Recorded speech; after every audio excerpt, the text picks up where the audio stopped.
மிஞ்சி போனா 13 வயசு இல்ல 14 வயசு பொம்பளை பசங்க ஒரு 6-7 பசங்க ஒன்னா உட்காந்து ஒரு பாட்டில ஓபன் பண்ணி அதை ஒரு பிளாஸ்டிக் கப்ல அந்த சாராயத்தை ஊற்றி சியர்ஸ் சொல்லி குடிக்குது.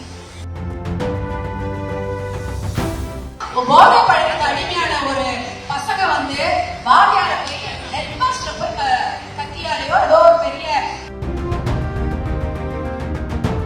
6 வயசு விட்டு வைக்கிறதுல 60 வயசு 80 வயசு கூட விட்டு வைக்கிறதுல எல்லாரும் இழுத்துட்டு போய் ஏதாவது முன்னாடி ஒரு கல்யாணத்துக்கு போனா யாருமே குடிக்க மாட்டாங்க. குடிக்காத ஒருத்த வந்துட்டும் அசிங்கமாயிடும். அவனை துண்டு கட்டா தூக்கி போய் வெளில போட்டுருவாங்க. ஐயோ அசிங்கமா இருக்குது, இவன் கல்யாணத்துல வந்து கலாட்டா பண்றான், வேட்டி எல்லாம் கழட்டி விட்டுறான் அப்படின்னு சொல்லிட்டு அசிங்கப்படுவான். ஆனா இப்ப அப்படியா கல்யாணம் மண்டபத்துல எல்லாரும் குடிக்கிறாங்களா இல்லையா? எல்லாரும் குடிக்கிறாங்க. சம்பந்தியா இருந்தாலும் சரி, மாப்பிள்ளையா இருந்தாலும் சரி, மாப்பிள்ளையோட ஃப்ரெண்ட்ஸா இருந்தாலும் சரி, எல்லாரும் சேர்த்து குடிக்கிறாங்க.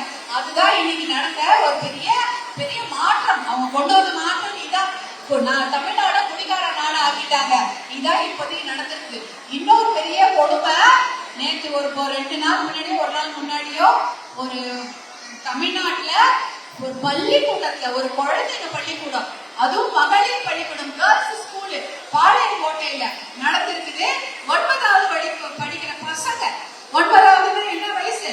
மிஞ்சி போனா 13 வயசு இல்ல 14 வயசு பொம்பளை பசங்க ஒரு 6-7 பசங்க ஒன்னா உட்காந்து ஒரு பாட்டில ஓபன் பண்ணி அதை ஒரு பிளாஸ்டிக் கப்ல அந்த சாராயத்தை ஊற்றி சியர்ஸ் சொல்லி குடிக்குது. இத வந்து வீடியோ எடுத்து போட்டாங்க. இது எல்லா ஊர்லயும் பரவிடுச்சு. என்ன அசிங்கம், எவ்வளவு அவமானம். படிக்கிற இடத்துல குழந்தை குடிக்குது. அந்த குழந்தைக்கு என்ன தெரியும்? இப்ப 14 வயசு குழந்தைக்கு என்னமா தெரியும்? ஒண்ணுமே தெரியாது. அது என்ன தெரியும்?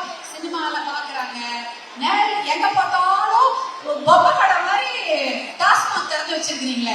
ஒரு குழந்தை என்ன பண்ணும்? பொம்மை தான் கேட்கும், இல்ல ட்ரெஸ் கேட்கும். எனக்கு ட்ரெஸ் வாங்கி கொடுங்க, எனக்கு வந்து ஃப்ராக் வாங்கி கொடுங்க, பாவாடை சட்டை வாங்கி கொடுங்க, எனக்கு காக்ரா சோலி வாங்கி கொடுங்கன்னு கேட்டு துணி கடை தான் போவாங்க. இப்ப என்னன்னா ஒரு ஊர்லயும் டாஸ்மாக் திறந்து வச்சது ஈஸியா போச்சு.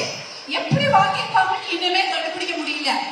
எப்படி வாங்கியிருப்பாங்க? ஏன்னா டாஸ்மாக்ல போய் நின்று வாங்கினா வயசு இருந்தாதான் வாங்க முடியும். ஒரு 21 வயசுக்கு மேல இருந்தாதான் கடையில வந்து அவங்களுக்கு வந்து இந்த குடியோ சாராயத்தை கொடுப்பாங்க. சின்ன பசங்க எல்லாம் போய் கேட்டா கொடுக்க மாட்டாங்க.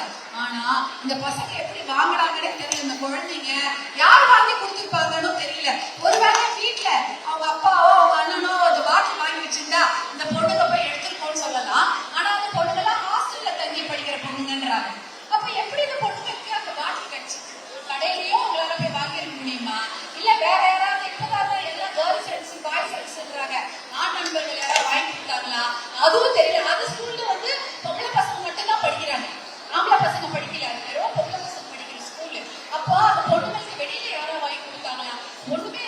எப்படி கிடைச்சது? என்னன்னா எங்க பார்த்தாலும் கடையை திறந்து நீங்க மிட்டாய் கடை மாதிரி திறந்து விட்டாச்சு. மிட்டாய் கடை மாதிரி சாராய கடை திறந்து விடவே எங்கேயாவது போய் வாங்கி இருக்கிறாங்க. இப்ப ஒரு 6000 கடை இருக்குதுன்னா நீங்க என்ன சொன்னீங்க? ஆட்சிக்கு வந்த உடனே நானு கடைய படிப்படியா குறைச்சிடுறோம்னு சொன்னாங்க. ஆனா குறைச்சாங்களா? இப்ப புதுசா திறந்து விட்டுட்டாங்க. டெட்ரா பேக் பாக்கெட்ல விக்கிறாங்களாம் சாராயம். அது இல்லாத ஏடிஎம் ஏதாவது கடையில போய் பட்டன காசு போட்டா சாராயம் கிடைக்கும். அப்ப எப்படி எவ்வளவு கஷ்டப்படுற அந்த பொம்பளை பசங்க எல்லாமே கிடைக்கும். இப்ப என்ன பண்ணும்? ஒரு 10 ரூபாய் இருந்தா கூட போய் வாங்குவாங்க. அந்த மாதிரியான ஒரு நிலைமை தான். ஆனா இந்த கடையை குறைச்சா என்ன ஆகும்? ஐயோ கடை இல்லைன்னு போக மாட்டாங்கல்ல. இப்ப 6000 கடையா 2000 கடையா குறைங்க, படிப்படியா கூட குறைச்சிட்டு போங்க.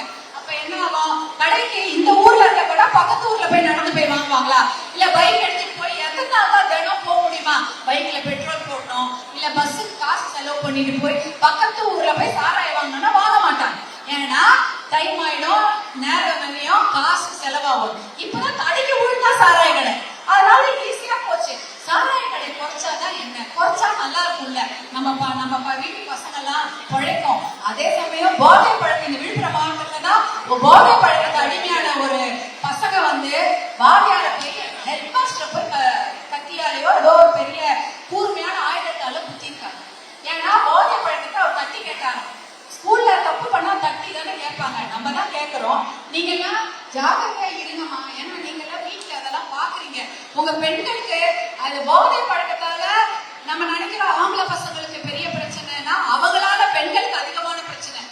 போதை பழக்கத்தால பாலியல் சீண்டல்கள் பாத்துட்டீங்களா?